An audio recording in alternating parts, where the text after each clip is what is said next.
Zaheerabad BRS parliament అభ్యర్థి గాలి Anil Kumar nomination వేశారు.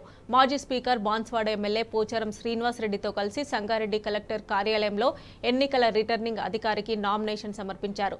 జహీరాబాద్ అభివృద్ధి కోసం ప్రజల గొంతుకగా మారుతానని గాలి అనిల్ కుమార్ అన్నారు. తనను ఆశీర్వదించి పార్లమెంటుకు పంపితే పరిశ్రమల స్థాపన, రైల్వే లైన్ కోసం కృషి చేస్తానని హామీ ఇచ్చారు. బీఆర్ఎస్ పార్టీని ఓడించడానికి బీజేపీ, కాంగ్రెస్ పార్టీలు కలిసి పనిచేస్తున్నాయని అంటున్న గాలి అనిల్ కుమార్ తో మా నిజామాబాద్ ప్రతినిధి Venu face to face. BRS party అభ్యర్థిగా గాలి అనిల్ కుమార్ ఈ రోజు నామినేషన్ దాఖలు చేయడం జరిగింది. ప్రస్తుతం మనతో పాటు బీఆర్ఎస్ అభ్యర్థి గాలి అనిల్ కుమార్ ఉన్నారు. ఈసారి పార్లమెంట్ జహీరాబాద్ పార్లమెంట్ పరిధిలో బీఆర్ఎస్ పార్టీ మీకు అవకాశం ఇచ్చింది. ఏ ఎజెండాతో మీరు ప్రజల దగ్గర వెళ్ళబోతున్నారు? పెద్దలు గౌరవనీయులు మన తొలి తెలంగాణ ముఖ్యమంత్రి మరి నా మీద నమ్మకంతో జహీరాబాద్ బీఆర్ఎస్ అభ్యర్థిగా నన్ను ప్రకటించి మరి జనాల మధ్యకు తోలిచ్చిండు. మరి జనాలకు అనుకూలంగా కేసీఆర్ ఆశయాలను నేను నిలబెడతా. ఎందుకంటే నాకు ఇచ్చిన అవకాశాన్ని సద్వినియోగం చేసుకోవాలి కాబట్టి ప్రజల కోరిక మేరకు ఎట్లాంటి ఏమున్నా వాళ్ళ కోరిక మేరకు ఏదున్నా నేను ముందుండి నడుస్తా అని చెప్పి తెలియజేస్తా ఉన్నా. మరి ఇక్కడ జహీరాబాద్ ప్రాంతంలో చాలామంది యువకులు, నిరుద్యోగులు చాలా ఉన్నారు. మరి వాళ్ళకు అనుకూలంగా మరి పక్కనే జహీరాబాద్లో నిమ్స్ కూడా వచ్చింది. వాళ్లకు స్థానికులకే ఉద్యోగాలు వచ్చే విధంగా నేను పోరాడతా అని చెప్పి సందర్భంగా తెలియజేస్తా ఉన్నా. అట్లాగే వర్ణి నుంచి బాన్స్వాడ, జూకల్ మీదకెళ్ళి, జోగిపేట మీదకెళ్ళి సంగారెడ్డి వరకు కూడా రైల్వే లైన్ కూడా తేవడానికి నా వంతు కృషి నేను చేస్తా అని చెప్పి తెలియజేస్తా ఉన్నా. ఎందుకంటే గతంలో సర్వే కూడా అయ్యింది. మరి దాన్ని పట్టించుకునే పాప లేక మరి గతంలో ఉన్న ఎంపీ గారు దాని మీద శ్రద్ధ చూపించక అది అట్లాగే ఆగిపోయింది. మరి నన్ను గెలిపియంగానే ఫస్ట్ చేసే పని రైల్వే లైన్ మీద నేను వర్క్ చేస్తా అని చెప్పి. ఎందుకంటే రైల్వే లైన్ వచ్చిందంటే ఇక్కడ ఉన్న ప్రాంతాలన్నీ డెవలప్మెంట్ అవుతాయి. ఎందుకంటే ఇండస్ట్రీస్ వస్తాయి, యువకులకు ఉపాధి కలుగుతుంది. కాబట్టి ఫస్ట్ మనం డెవలప్మెంట్, టౌన్ ప్లానింగ్ డెవలప్మెంట్ చేసుకుంటే స్థానికంగా జహీరాబాద్ పార్లమెంట్ డెవలప్మెంట్ చెందుతుందని చెప్పి సందర్భంగా తెలియజేస్తారు. ముఖ్యంగా మీ ప్రత్యర్థులు బీబీ పాటిల్ కానీ షెట్కర్ కానీ ఇద్దరు ఎంపీలుగా పనిచేస్తారు. ఈ ప్రాంతానికి చేసింది ఏమన్నా ఉందా? వాళ్ళంటే మీరు క్షేత్రస్థాయిలో గ్రామాలకు వెళ్తున్నప్పుడు ఆ పార్టీల పట్ల వాళ్ళ ప్రజలు ఏ వైఖరి చూస్తున్నారు? వాళ్ళు ఒకటే ఈరోజు ప్రజలు చెప్పింది ఏంటంటే 5 సంవత్సరాలు కాంగ్రెస్ అభ్యర్థి సురేష్ షెట్కర్ గారు చేసిండు, 10 సంవత్సరాలు బీబీ పటేల్ బీఆర్ఎస్ అభ్యర్థిగా మరి కొనసాగిండు, ఇప్పుడు బీజేపీ నుంచి పోటీ చేస్తుండు.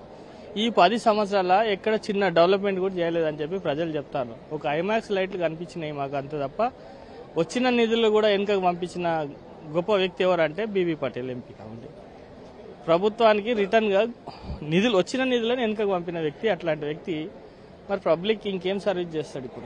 ఇప్పుడు 10 ఏళ్ళు చేసింది చూసిరు వాళ్ళు పబ్లిక్ అంతా.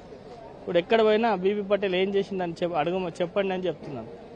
ఇలా కాంగ్రెస్ అభ్యర్థి, బీజేపీ అభ్యర్థి ఇద్దరు కూడా వాళ్ళు ఒకే సామాజిక వర్గం చెందిన వాళ్ళు కాబట్టి వాళ్ళిద్దరూ ఒకటైపోయి ఈరోజు కాంగ్రెస్ అభ్యర్థి డమ్మిగా అయిపోయి మరి బీజేపీ అభ్యర్థికి సపోర్ట్ చేస్తూ ఉన్నారు. దీన్ని ప్రజలంతా గమనించి మరి నన్ను ఆశీర్వదించాలని చెప్పి నేను తెలియజేస్తాను. జహీరాబాద్ పార్లమెంటు పరిధి అంటే పూర్తిగా గ్రామీణ ప్రాంతాలు ఉన్నాయి. ఇప్పుడు కాంగ్రెస్ ప్రభుత్వం కూడా వచ్చింది. కరెంటు కోతలు కానీ, అకాల వర్షాలు కానీ, మీరు క్షేత్రస్థాయిలో రైతులను కలుస్తున్నప్పుడు వాళ్ళు ఏ విధంగా రెస్పాండ్ అవుతున్నారు? జహీరాబాద్ పార్లమెంట్ అంటే ఎక్కువ రైతాంగం ఎక్కువ. ఇలా రైతులంతా ఉప్పనే లేచి కూర్చున్నారు ఈరోజు.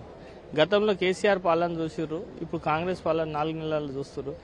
మరి గతంలో కేసీఆర్ పాలన రైతులకు టైం టు టైం ఏది కావాలంటే అది చేసిండు. ఫెర్టిలైజర్ కొలత లేకుండా చేసిండు, మరి కరెంటు కొలత లేకుండా చేసిండు, వాటర్ ప్రాబ్లం లేకుండా చేసిండు. పంటలు గతంలో ఉమ్మడి ఆంధ్రప్రదేశ్ ఉన్నప్పుడు ఆంధ్రప్రదేశ్లోనే ఎక్కువ పంటలు పండేటి అనేది. మరి గత 10 ఏళ్లలో మన దగ్గర కేసీఆర్ గారు ఆంధ్రప్రదేశ్ కంటే ఎక్కువ పంటలు పండించి చూపించింది ఇక్కడ.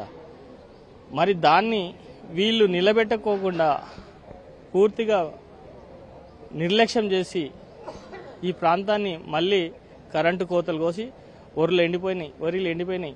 మరి అట్లాగే కరెంటు, నాణ్యమైన కరెంటు లేక బోర్ మోటార్లన్నీ కాలిపోతా ఉన్నాయి. మరి ఇట్లా రైతులు ఎక్కడికొక్కడ పోతే వాళ్ళ గోస వినిపించుకుంటా ఉన్నారు. మరి వాళ్లకు ఆ ప్రజలే సమాధానం చెప్తారు. అన్ని సందర్భంగా తెలియజేస్తాను. ముఖ్యంగా చివరి ప్రశ్న, జహీరాబాద్ ప్రాంత ప్రజలకు ఎన్నికల సందర్భంగా మీరు ఏమి హామీ ఇవ్వదలుచుకున్నారు? నేను ఒక్కటే చెప్పేది, నన్ను ఆశీర్వదించి కారు గుర్తు మీద మే 13వ తారీఖు కారు గుర్తు మీద ఓటేసి భారీ మెజార్టీతో గెలిపించి నన్ను పార్లమెంటుకు పంపిస్తే మీ యొక్క గొంతుకనే నేను పార్లమెంట్లో వినిపిస్తా. ఎందుకంటే మన ప్రాంత వాళ్ళే మన గోస గురించి తెలుసు కాబట్టి ఆ వాయిస్ అనేది మనమే ఎత్తాల్సి వస్తుంది. ఎందుకంటే జాతీయ పార్టీలు ఎక్కడ కూడా మాట్లాడవు, జాతీయ పార్టీలు ఎంపీలు ఏది మాట్లాడారు. తెలంగాణ గురించి మాట్లాడేది కేవలం బీఆర్ఎస్ ఎంపీలే. ప్రజల ఏ సమస్య మీద ఉన్నా నేను కొట్లాడతా అని చెప్పి సందర్భంగా తెలియజేస్తాను. ముఖ్యంగా జహీరాబాద్ ప్రాంత ప్రజల గొంతుకున ఈ ప్రాంత అభివృద్ధి కోసం కృషి చేస్తాను. ఖచ్చితంగా ఎంపీగా ఈ ప్రాంతానికి సంబంధించిన సమస్యల పరిష్కారం కోసం, అదేవిధంగా రైల్వే లైన్ కానీ ఈ ప్రాంతంలో నిరుద్యోగ సమస్య పరిష్కారం కోసం, పరిశ్రమల ఏర్పాటు కోసం కృషి చేస్తానని బీఆర్ఎస్ పార్టీ జహీరాబాద్ అభ్యర్థి గాలి అనిల్ కుమార్ చెప్తున్నారు. ప్రచారం సందర్భంగా తనకు మంచి స్పందన కనబడుతుందని కూడా చెప్తున్నారు.